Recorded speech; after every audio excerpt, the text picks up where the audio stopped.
He was the warrior king who never lost a single battle, the man who built an empire spanning 3 continents, the general whose tactics are still studied in military academies today.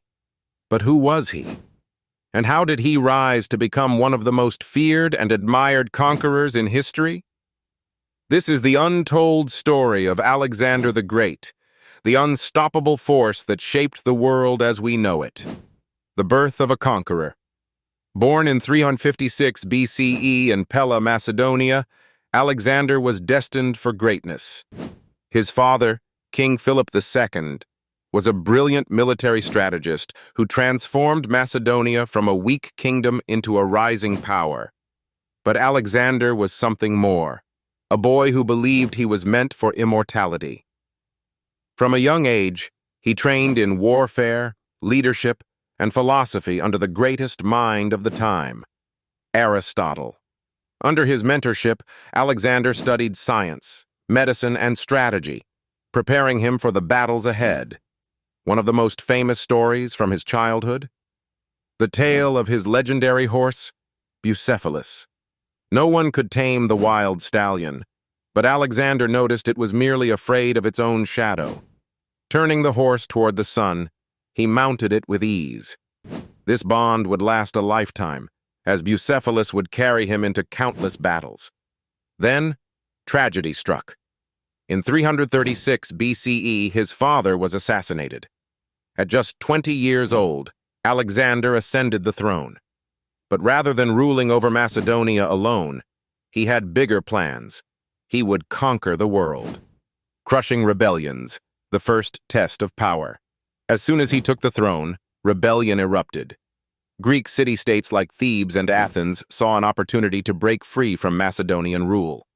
But Alexander responded with merciless efficiency. In 335 BCE, he marched into Greece and crushed Thebes, destroying the city almost entirely, except for its temples and the house of the famous poet Pindar.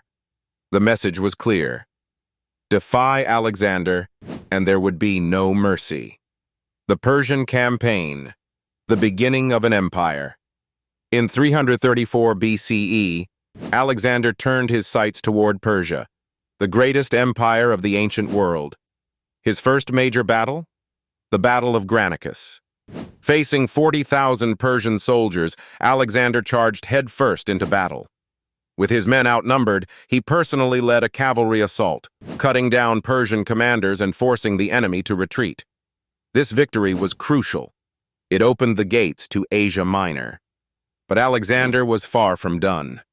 As he marched deeper into Persian territory, he came across the Gordian knot, an intricate, tangled rope that prophecy claimed only the true ruler of Asia could unravel.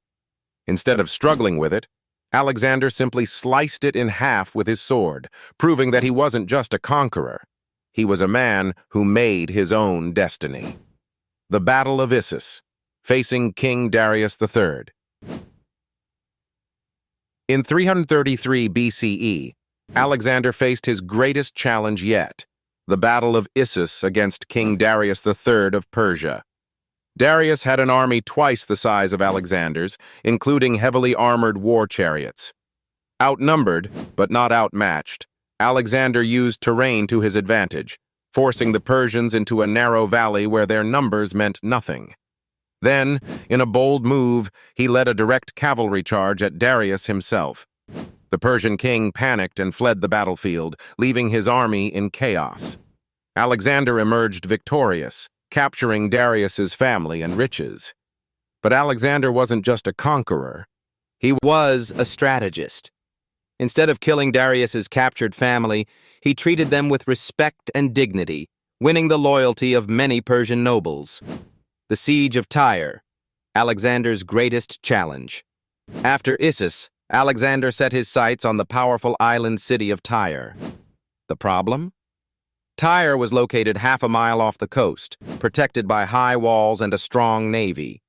Most generals would have moved on, but not Alexander. He built an entire bridge across the sea using thousands of logs and stones. It took 7 months, but eventually, his army stormed the city. the siege of Tyre remains one of the most brilliant military operations in history. The Battle of Gaugamela, the fall of Persia. In 331 BCE, Alexander faced Darius for the final time at the Battle of Gaugamela, one of the greatest battles in history. Darius had an army of over 100,000 soldiers, including war elephants and scythed chariots. Alexander had just 47,000 men, but numbers didn't matter. Using his hammer and anvil strategy, he tricked Darius into exposing a gap in his lines. Then, in a lightning-fast cavalry charge, Alexander drove straight for Darius. The Persian king fled once again, this time for good. With this victory, Persia belonged to Alexander.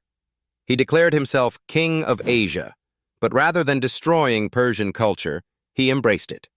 He wore Persian robes, adopted Persian customs, and even married a Persian princess, a move that shocked his Greek generals, but helped him maintain control over his new empire. The conquest of Egypt.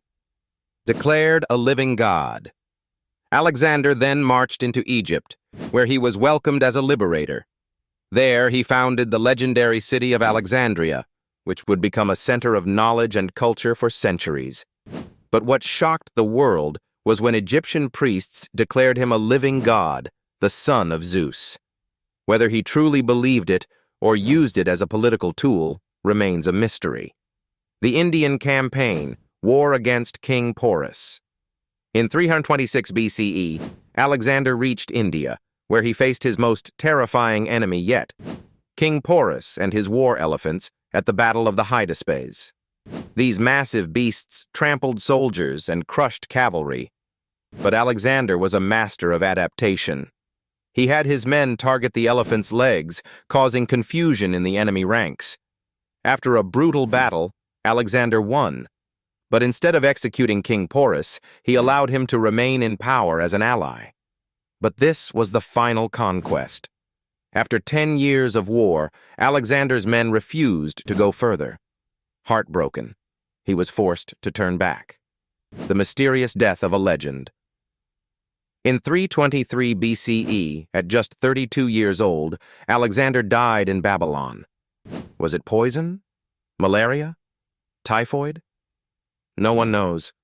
His body was placed in a golden sarcophagus and preserved in honey, but its final resting place remains a mystery. His empire, vast and powerful, soon collapsed without him. But his legacy? That would last forever. Was Alexander the greatest military leader in history? Or was he just another ruthless conqueror? Let us know in the comments. If you loved this video, hit like, subscribe, and turn on notifications so you never miss our deep dives into history's most legendary figures. Until next time, keep exploring the past to understand the present.